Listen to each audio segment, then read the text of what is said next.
Hey guys, another episode or webisode of, maybe it's a YouTube episode. Anyway, of driving home with the professor. As I was leaving class, some of the guys were asking me when I was going to put more stuff up, and I told them, man, send me questions. I love answering them, and I'm going to answer.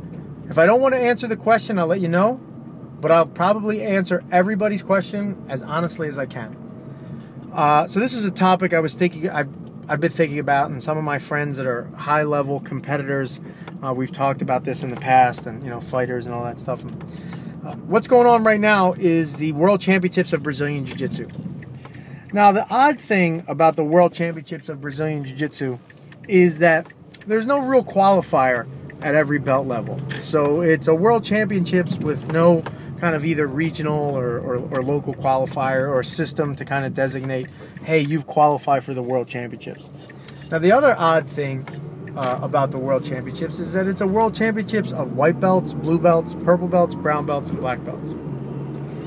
Now, I think that's awesome that everyone gets an opportunity to compete, right? But honestly, the only world champions that count are the black belt world champions. Because when we talk about, hey, who won 172 pounds? So-and-so, we'll just use Marcelo Garcia. Then you don't go down the line and say, well, this guy won brown belt, that guy won purple belt, this guy won blue belt, this guy won white belt. Now, am I diminishing the not the success, but the work involved in winning all those other belt levels? No, I'm not. Do I think it's a lot of hard work? Yes, I do. Do I think it's a great accomplishment? Of course it is, because you're winning a very tough tournament. But realistically, if I were to have my druthers, you can only be called a world champion if you're a black belt and if you've won the world championships, the CBJJ. No other tournament. I don't care what other tournament you won, Grappler's Quest, NAGA, Good Fight, with the gi, black belt, world champion, IBJJF, the one that's going on, I believe it's at the Pyramid at Dominguez Hills. Now, all those other guys, man, they could probably do a tournament that's, or not, have it run concurrently with the black belt tournament, but have it be just, a different name. It's the American Classic, it's this, it's that. It's still a high-level tournament, but I really, I really don't see the need for having a blue belt world champion. I think it's amazing that this person won this tournament and they did really well, and they move on to purple belt and they do well at that tournament, but I really only care about the black belt world champions. I am, maybe when I was a blue belt, I felt differently because I competed in the worlds as a blue belt and a purple belt. So obviously I felt differently, and I would have probably been super proud had I won, but I didn't. But now, as a black belt, but also as a coach and as a leader at my school, the goal is black belt for all the students, right? And the goal should be black belt world championships. All the other steps, all the other stuff. If you're a brown belt world champion, then that's the next step is black belt world champion. You're pretty close, but you're not quite there. So just my thought on that. I think it's an amazing tournament. One of our guys, Chris Hughes, is competing as a brown belt. He's in the same division as Keenan Cornelia, so he's got a big task ahead of him to take first place. But he's ready to put his work in.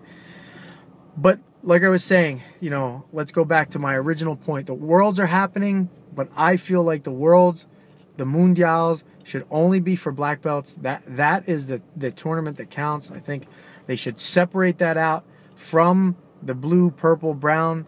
I think it would make the, for as prestigious as it is, it would make it even more prestigious.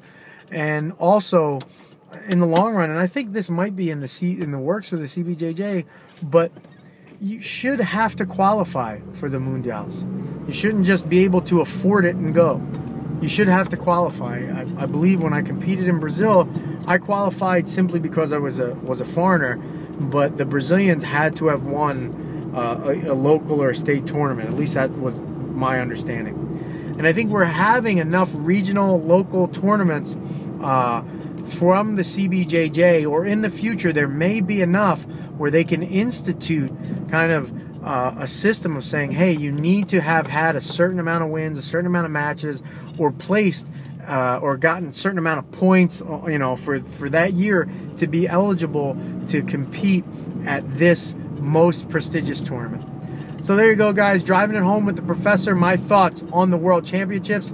Don't get me wrong. I think it's great whenever you win a tournament, and the gold is always the goal. But at the World Championships, should only be black belt, and then everything else should be a separate tournament, not considered the Worlds or Mundials. All right, guys. Remember, Professor Perazzo, driving it home. You can check me out, njmaonline.com. On Twitter, Team NJMA. On Facebook, Marco.Perazzo. Or, what did I miss? Website, NJMA Online. Anyway, all right, guys. Hope to hear from you soon. Twitter, Team NJMA. All right, take care.